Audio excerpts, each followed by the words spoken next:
Good afternoon to all of you. Today I will discuss very important topic organic chemistry resonance. Resonance के एक topic हम discuss करने वाले हैं, sorry organic chemistry के एक टॉपिक डिस्कस करने वाले हैं, दैट इज द रेजोनेंस और कॉन्जुगेशन. इसको कॉन्जुगेशन भी बोलते हैं. क्या होता है रेजोनेंस और कॉन्जुगेशन, किसे बोलते हैं रेजोनेंस और कॉन्जुगेशन? तो मैंने पहले बताया कि रेजोनेंस और कॉन्जुगेशन बहुत सारा हाइपोथेटिकल कॉन्सेप्ट. हाइपोथेटिकल कैसे है, मैं एग्जांपल देके मैं प्रूव करता हूँ कि हाइपोथेटिकल कॉन्सेप्ट क्यों बोलते हैं. मान लीजिए बेंजीन रिंग है, this is the benzene ring. मान क्या लेना है, तो बेंजीन है ही, तो this is the benzene ring. इसका रेजोनेंस हाइब्रिड रेजोनेटिंग दूसरा स्ट्रक्चर आपका बनेगा, that is the this, right. This is the RS first, resonating first, and this is the RS second. ये आपका रेजोनेटिंग स्ट्रक्चर सेकेंड है, ये आपका रेजोनेटिंग स्ट्रक्चर फर्स्ट है. Getting my point? This is the first resonating structure, this is the second resonating structure. Hypothetical concept क्यों बोलते हैं? मान लीजिए ये बॉन्ड लेंथ x है, this is the bond length y. इधर ये बॉन्ड लेंथ x है, ये बॉन्ड लेंथ y. तो यहाँ पर जो रिलेशन होगा, y सिंगल बॉन्ड है तो y की बॉन्ड लेंथ ज्यादा होगी than compare to x, y is greater than x. और यहाँ पर हम बात करेंगे तो x की बॉन्ड लेंथ ज्यादा होगी than compare to y, x is greater than y. ये है आपका प्रैक्टिकल, ये हम प्रैक्टिकल देख पा रहे हैं. लेकिन एक्सपेरिमेंटल ये बोलते हैं कि if this structure, if both structure are a resonating structure, then x and y must be equal. अगर ये दोनों रेजोनेटिंग स्ट्रक्चर है तो x is equal to y होना चाहिए, ऐसा एक्सपेरिमेंट बोलती है.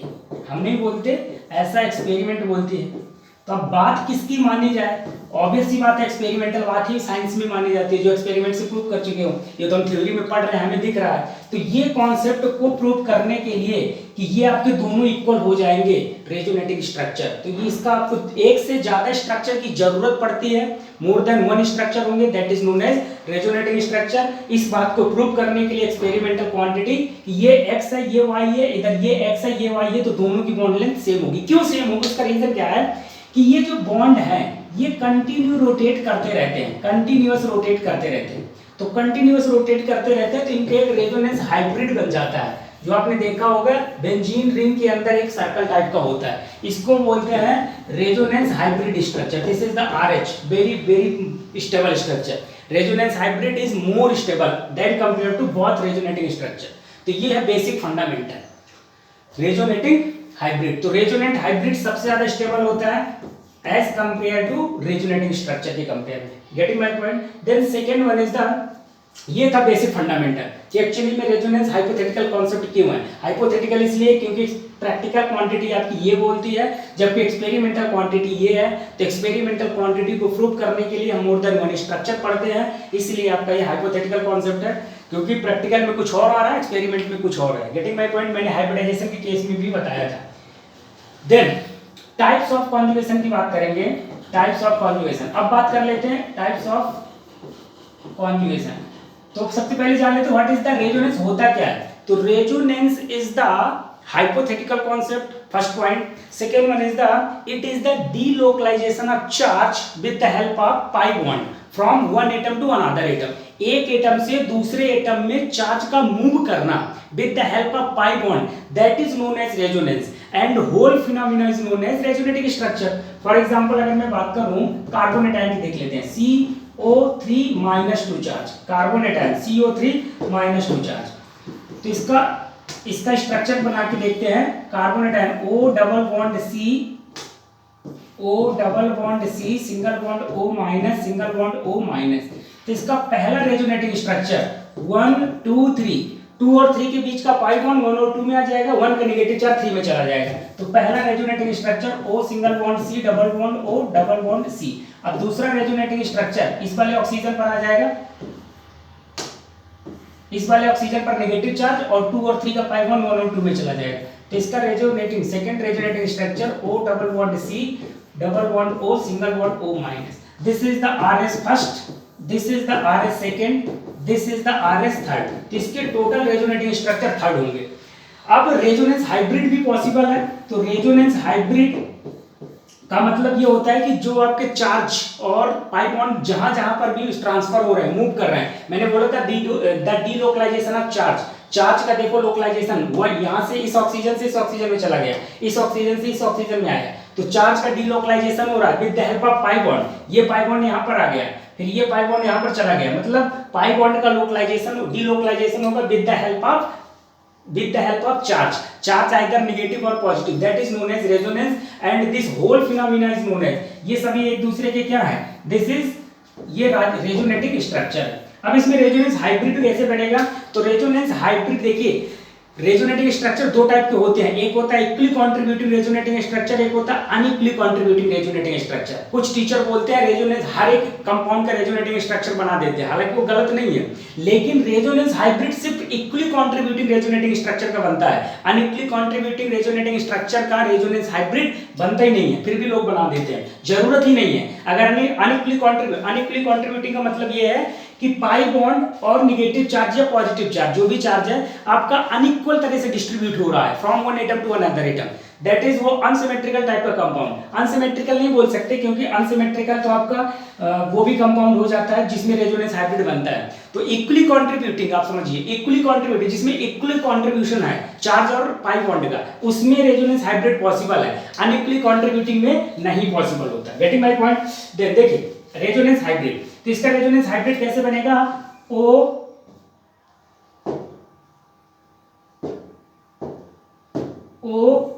Single bond C single bond O single bond O। अब आपका ट्रांसफर क्या हुआ है, ट्रांसफर हो रहा है कंटिन्यू नेगेटिव चार्ज, तो partially negative partially negative partially negative, negative charge loan पे सॉरी पाई बॉन्ड का ट्रांसफर हो रहा है, तो ये पाई बॉन्ड ये डॉट डॉट से दिखाएंगे, तो ये डॉट जो रेड कलर की मैंने रेड मार्कर से दिखाया वो आपका डॉट डॉट से।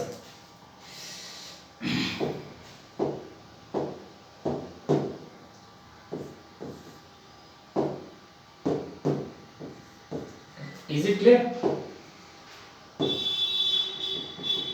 ये तो this is the resonance hybrid, ये इक्वली कंट्रीब्यूटिंग रेजोनेटिंग स्ट्रक्चर है। कैसा है? Equally contributing resonating structure, this is known as equally contributing resonating structure। तो टाइप्स ऑफ रेजोनेंस की बात कर रहे थे, तो टाइप्स ऑफ कॉन्जुगेशन आपके होते हैं, टाइप्स ऑफ कॉन्जुगेशन कई टाइप के कॉन्जुगेशन हो सकते हैं, जैसे कि मान लीजिए A single bond B double bond C can show resonance, can show resonance, ये रेजोनेंस शो कर सकते हैं if either A has positive charge, A has first number positive charge, second one is the negative charge, third one is the lone pair of electrons, fourth one is the free radical, fifth one is the pi bond, alternate pi bond। ये सारी conditions हो सकती हैं। इसके अलावा भी एक condition हो सकती है सिंगल डबल सिंगल रेजोनेंस होगा, second one is the double single triple resonance होगा, तीसरी condition double single double resonance होगा, चौथी condition positive single double resonance होगा, negative single double conjugation, negative single sorry negative आइए negative charge single double conjugation होगा। Next one is the lone pair of electrons, lone pair of electron single double resonance होगा। ये conditions है। Unpaired electron single double resonance होगा। Eighth number आपका हो सकता है that is the triple single free radicals, just opposite, ये vice versa. या फिर यहाँ पर आपका ऐसा भी हो सकता है loan free radical single triple conjugation होगा। तो कॉन्जुगेशन की टोटल कितनी कंडीशंस हो सकती है? मैनी मोर कंडीशन, लेकिन बेसिकली ये 5 कंडीशन आपकी बेसिक फंडामेंटल है। इस 5 कंडीशन के अंतर्गत ही सारी कंडीशंस आ जाएंगी। तो ये आपका कॉन्जुगेशन के लिए अल्टरनेट पाई बॉन्ड होना चाहिए। पाई बॉन्ड थोड़ा सा मनचले टाइप के होते हैं। मनचले का मतलब इधर उधर से उछलते रहते हैं। पाई बॉन्ड है तो पाई बॉन्ड बाहर निकलने के लिए काफी एक्साइटेड होते हैं पाई इलेक्ट्रॉन्स, क्योंकि लूजली बॉन्डेड होते हैं, इजीली उनको बाहर किया जा सकता है। तो पाई बॉन्डेड की हेल्प से delocalization of charge that is known as conjugation, हमने पहले बात किया। चलिए इसमें एक इंपॉर्टेंट कॉन्सेप्ट और देख लेते हैं, बाद में सब चीजें देखेंगे। Calculation of bond order, calculation of bond order, how to calculate the bond order, calculation of bond order. तो शॉर्टकट बताता हूं कैलकुलेशन बॉन्ड ऑर्डर का शॉर्टकट। बॉन्ड ऑर्डर कैलकुलेशन का शॉर्टकट। बॉन्ड ऑर्डर हम क्यों कैलकुलेट करते हैं? क्योंकि इसकी हेल्प से हम bond energy, bond stability, bond length सभी कुछ प्रेडिक्ट कर सकते हैं सिर्फ बॉन्ड ऑर्डर की कैलकुलेशन से। तो bond order is directly proportional to bond energy, is directly proportional to bond stability, is inversely proportional to bond length. Getting my point? Very good.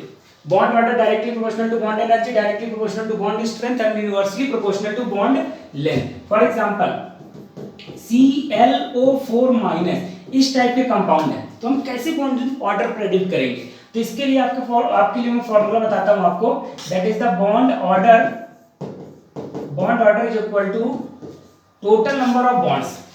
Bond order यहां पर लिखिए, bond order is equal to total number of bonds, total number of bonds divided by total number of sigma bond,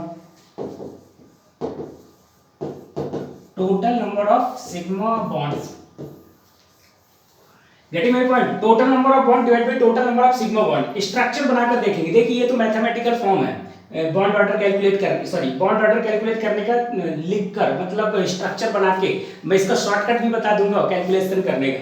लेकिन अगर suppose करो resonance possible है, ये resonating structure है और उनका समेशन, एटॉमिक नंबर का समेशन ग्रेटर देन 20 है, तो फिर आपके पास कोई शॉर्टकट नहीं है, कोई ऑप्शन ही नहीं शॉर्टकट का। बॉन्ड ऑर्डर का यही एक सीधा फंडामेंटल है। तो this is the very very important and universal formula for resonating structure. ये रेजोनेटिंग स्ट्रक्चर है, यहाँ पर इसका स्ट्रक्चर बनता है O double bond Cl, single bond O minus, double bond O, double bond O। Chlorine के आउटर मोस्ट में 7 electron, oxygen के आउटर मोस्ट में 6 इलेक्ट्रॉन्स। तो ये सभी आपके ऑक्सीजन एंड क्लोरीन सभी ऑक्टेट कंप्लीट है। तो इसमें टोटल रेजोनेटिंग स्ट्रक्चर कितने बनेंगे? 1 2 3 and 4। Total number of pi bond count कर लो एंड नेगेटिव चार्ज काउंट कर लो, तो इसमें रेजोनेटिंग स्ट्रक्चर बनेंगे आपके 4।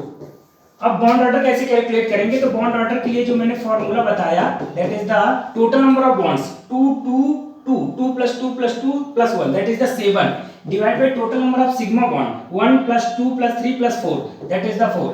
one sigma bond having containing one sigma bond,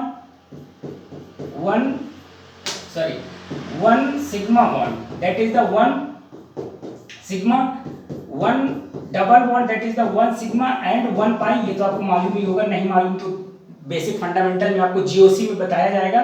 और तीसरा वन ट्रिपल बॉन्ड अगर प्रेजेंट है तो इसमें 1 सिग्मा एंड 2 पाई, ये बेसिक फंडामेंटल है। तो यहाँ पर 2 बॉन्ड है, मतलब 1 सिग्मा 1 पाई, 1 सिग्मा 1 पाई, 1 सिग्मा 1 पाई, 1 सिग्मा, तो that is the 4 sigma plus 4 sigma and total number of bond है 7। तो आंसर आपका 7/4। तो इस तरह से अगर रेजोनेटिंग स्ट्रक्चर, रेजोनेटिंग कंपाउंड है तो आपको बॉन्ड ऑर्डर इस तरह से प्रेडिक्ट कर लेते हैं, बहुत इजी। अब मान लीजिए आपके कुछ इस टाइप के कंपाउंड है NO+, इसका बॉन्ड ऑर्डर फाइंड करना है NO+। तो यहाँ पर आपके पास दो ऑप्शन है फाइंड करने के, या तो मॉलिक्यूलर ऑर्बिटल थ्योरी के थ्रू बॉन्डिंग इलेक्ट्रॉन्स और एंटी बॉन्डिंग इलेक्ट्रॉन्स प्रेडिक्ट करो, लेकिन मैं देखो शॉर्टकट फॉर्म बता देता हूँ आपको, जरूरत नहीं है बॉन्डिंग इलेक्ट्रॉन्स और एंटी बॉन्डिंग इलेक्ट्रॉन्स प्रेडिक्ट करने की। इनका समेशन, एटॉमिक नंबर का समेशन देखिए, नाइट्रोजन का एटॉमिक नंबर 7, ऑक्सीजन का एटॉमिक नंबर 8, और जितने पॉजिटिव चार्ज है उतने माइनस कर दीजिए, नेगेटिव चार्ज है तो ऐड हो जाएगा। तो ये वैल्यू है आपकी 14। तो मैट्रिक्स फॉर्म से हम बॉन्ड ऑर्डर कैलकुलेट करते हैं। Bond order is equal to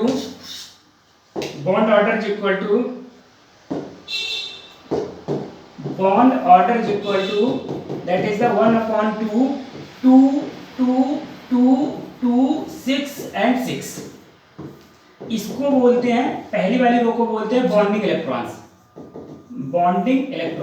and second वाली रो को बोलते हैं that is the anti bonding electrons. Getting my point? This is the bonding electron, this is the anti-bonding electron।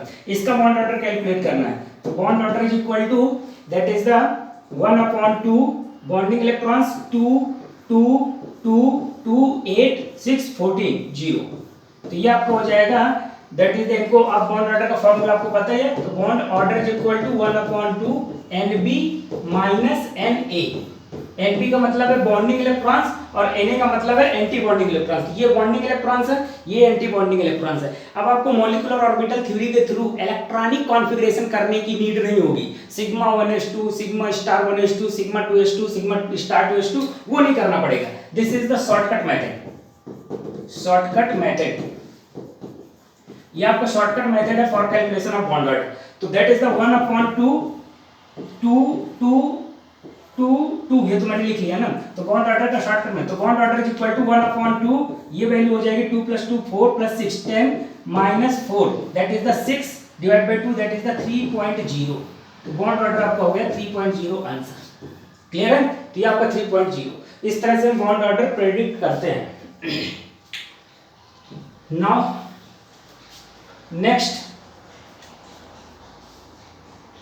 Next example की बात करते हैं। PO4 -3 charge, calculate the resonating structure. देखिए इसके रेजोनेटिंग स्ट्रक्चर मैं बता देता हूं, डायरेक्टली आप सॉल्व कर सकते हैं। दैट इज द 4 होंगे। 4 कैसे पता? तो आप काउंट करने के लिए आप एक काम किया करिए, total number of pi bonds, total number of, देखिए ऐसा कोई कॉन्सेप्ट होता नहीं है, लेकिन मैंने एजम किया हुआ है कि ऐसे क्वेश्चन का आंसर अगर total number of resonating structure आपसे पूछा जाता है, PO4 -3 या इस टाइप के कोई और भी कंपाउंड आयंस हो सकते हैं, तो उसमें आप total number of pi bond count कर लो, total number of pi bond plus total charge, जो भी चार्ज है आपका, negative charge either positive charge doesn't matter, तो ये आपके हो जाएंगे। That is the resonating structure. अब देखिए एग्जांपल सॉल्व करते हैं इसको। P double bond O single bond O- single bond O- single bond O-, तो एक बार पॉजिटिव चार्ज पाई बॉन्ड इधर आएगा, एक बार इधर आएगा, एक बार इधर आएगा, तो अब इसी बात है 4 रेजोनेटिंग स्ट्रक्चर बन जाएंगे। इसको आप काउंट कर लीजिए,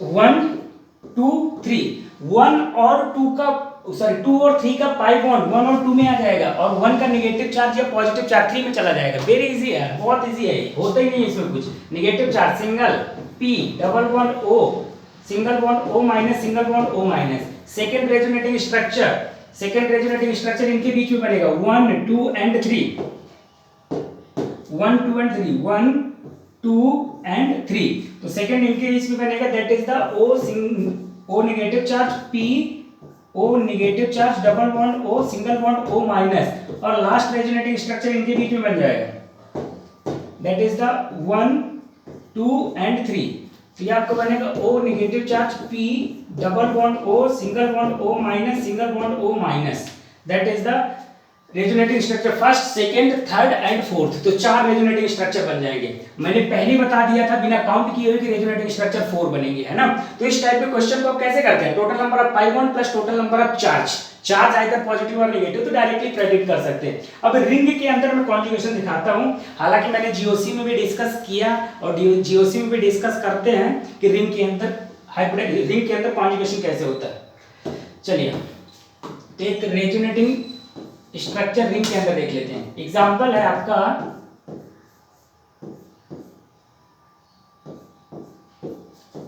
O-, फिनॉल से बनता है phenoxide ion, this is the phenoxide ion, phenol से बनता है। तो इसमें रेजोनेटिंग स्ट्रक्चर कितने होंगे?